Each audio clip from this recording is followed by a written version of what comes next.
안녕하세요. 오늘은 어린이집의 출석 인정 특례에 대해서 알아보려고 합니다.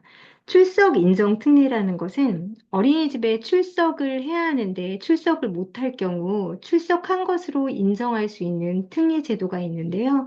그 특례 제도는 부모님들께서 꼼꼼하게 체크해 보시는 게 좋을 것 같습니다. 어린이집은 출석 일수가 11일이 되면 부모님이 내셔야 되는 보육료의 100%를 나라에서 지원합니다. 그런데 어린이집의 출석 일수가 6일에서 10일밖에 되지 않는다면 부모님은 50%밖에 지원받지 못하셔서 50%는 부모님이 사비를 내셔야 합니다. 마찬가지로 출석 일수가 하루에서 5일이라면 25%밖에 지원하지 않기 때문에 75%는 부모님이 내셔야 합니다. 그렇기 때문에 꼼꼼하게 체크해 보시는 게 좋을 것 같습니다. 보육료는 얼마일까요? 25년도에 보육료 단가는 0세, 우리나라 나이로 1살, 2살일 경우에는 54만 원이고요. 1세는 47만 5천 원, 2세는 39만 4천 원, 3세에서 5세는 28만 원입니다. 그러니까 이걸 보고 내 출석 일수를 따져봐서 퍼센티지를 제외하고는 부모님이 납입하셔야 되는 거예요. 상당히 크죠, 보육료. 그래서 그러면은 출석으로 인정받을 수 있는 게 어떤 건지 같이 한번 살펴보도록 하겠습니다. 출석으로 인정받을 수 있는 거에는 아동 본인일 경우와 그리고 가족 그리고 주변 환경일 세 가지 구분으로 하는데요. 먼저 아동에 대해서 살펴보도록 하겠습니다. 아이가 어린이집을 다니는 아이가 질병이나 부상이 걸렸을 경우에는 최대 90일까지 인정합니다.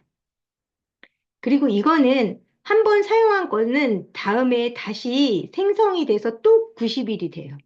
A라는 질병에 대해서 90일 썼다면 그 다음 또 아플 수 있잖아요. 그 다음 또 부상이 당할 수도 있고 그러면은 그때부터 또 90일을 한다는 겁니다. 그러면 이거에 대해서 증빙할 수 있는 서류는 뭐가 필요할까요? 의사 소견서, 진단서, 입원 확인서, 결석 사유를 증빙할 수 있는 서류가 필요합니다. 서류는 밑에 또 해놨습니다. 입양이 있을 경우도 있죠. 입양은 총 20일입니다. 여기서 살펴봐야 할 것은 입양 옆에는 비고란에 휴무, 토요일 및 공휴일은 경조사 일수의 미산입이라고 써 있습니다. 이거는 입양일 경우는 토요일, 일요일 빼고 20일을 인정해 주겠다고 하는 겁니다. 그러면은 질병과 부상은 비고란에 아무것도 없네요. 질병과 부상은 토요일, 일요일도 질병, 부상 90일에 포함을 한다는 것입니다. 감염병이 있습니다.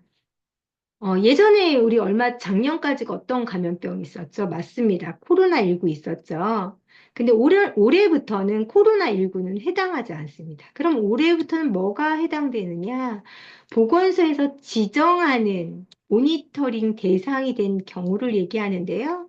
이거는 다음에 제가 모니터링 대상이 되는 게 어떤 게 있는지 같이 한번 살펴보도록 하겠습니다. 거주지 관할 보건소장이 발급하는 접촉자 대상 확인 발급 서류가 필요한데요.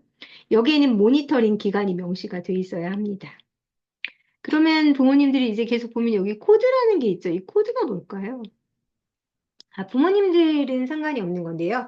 이 코드는 나라에서 관리를 하겠다는 겁니다. 뭐 감염병 7번, 입양, 소문자 A, 질병부상 1, 이 코드로 이제 출결 시스템에 연계돼서 이렇게 입력이 된다는 겁니다. 그래서 나중에 이거는 나라가 관리를 편하게 하려고 코드를 부여한 것 같습니다. 가족에 대한 거 있습니다. 부모님이 입원을 하신다면 아이도 올 수 있죠. 올 수 없죠. 어린이집에 오기가 힘들죠. 최대 60일까지 인정합니다. 근데 여기를 잘 살펴봐야 되는 게 작년까지는 여기 약세비 영수증이 있었거든요. 올해부터는 영수증은 없습니다. 그래서 의사 소견서와 진단서가 필요합니다. 부모님이 출산을 했습니다. 출산일을 포함해서 전후로 최대 90일까지 가능합니다. 아이가 태어나서 주민등록 등본이 있다면 등본이 필요하고요. 그렇지 않다면 병원 등에서 발급하는 서류가 필요합니다. 결혼을 했어요. 형제, 자매나 부모님이 결혼했다면 하루, 부모님, 조부모님, 외조부모님의 사망은 5일, 증조부님은 3일입니다. 여기 조부모가 누군지, 증조부모가 누군지 한번 넣어봤습니다. 주변 환경에 대한 거 있습니다. 주변 환경. 미세먼지. 미세먼지 때문에 못 오는 친구들 간혹 있는데요.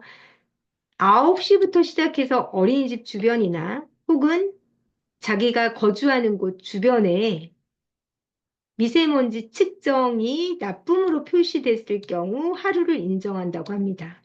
미세먼지에 대해서는 밑에 나와 있습니다. 해당 지역 인근 측정소에서 1시간 이상 지속되었을 때 재난이나 재해 발생했을 경우에는 어린이집으로 올 수 없죠. 근데 아무거나 재난이나 재해가 아니고요.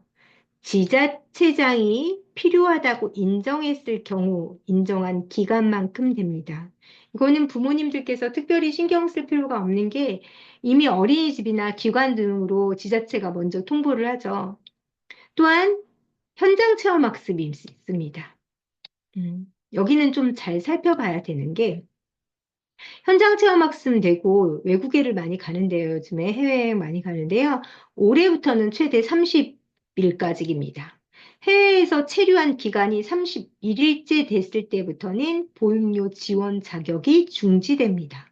작년까지는 여기 90일이었죠. 90일이었는데 올해는 출국 후부터 31일째가 되는 날부터 보육료 지원 자격이 중지가 되니까 꼼꼼하게 체크하셔야 될 것 같습니다. 특별한 양식은 필요 없습니다. 그렇지만 원장이 허가를 해야 하고요. 어린이집이 알아야겠죠.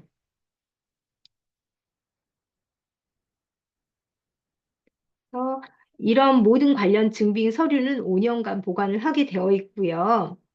또 이걸로 인해서 사후에 점검을 실시할 예정이라고 합니다. 그렇기 때문에 꼼꼼하게 부모님께서 증빙 서류를 어린이집에 보내시는 게 중요할 것 같습니다. 어린이집의 증빙 서류는요. 키즈노트에 며칠부터 며칠까지 어디를 가서 출석할 수 없습니다 하고 갔다 온 다음에 사진 같은 거 보내주신다면 아이들이 그거에 대해서 친구들과 선생님과 얘기할 수 있는 좋은 이야기거리도 될 수 있을 것 같습니다.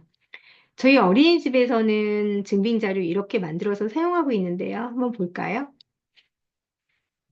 국내에 갔다 왔는지, 국외에 갔다 왔는지, 담임과 원장 선생님한테 결제는 맡았는지, 결제와 허가가 중요하거든요. 그래서 기간은 언제부터 언제까지인지, 연간 누계 일수가 며칠인지, 이거 안다면 체험학습 낼 수 있는데 자기를 체크할 수도 있겠죠. 장소는 어딘지, 동행은 누구랑 가는지, 계획이 어떤 걸로 인해 가는지 갔다 온 다음에 사진 첨부해 주신다면 친구들과 함께 이야기거리 될 수 있는 소중한 자료가 될 것 같습니다. 또 이 문서는 5년간 보관되고요. 개인정보 동의법에 의해서 동의도 받았습니다. 그래서 저희 어린이집이 사용하는 양식이고요. 특별한 양식은 없습니다. 어린이집과 부모님들께서 올해의 출석 인정 특례를 잘 체크하셔서 아이들이, 부모님들이 보육료를 100%다 지원받을 수 있도록 체크해 보셨으면 좋겠습니다. 감사합니다.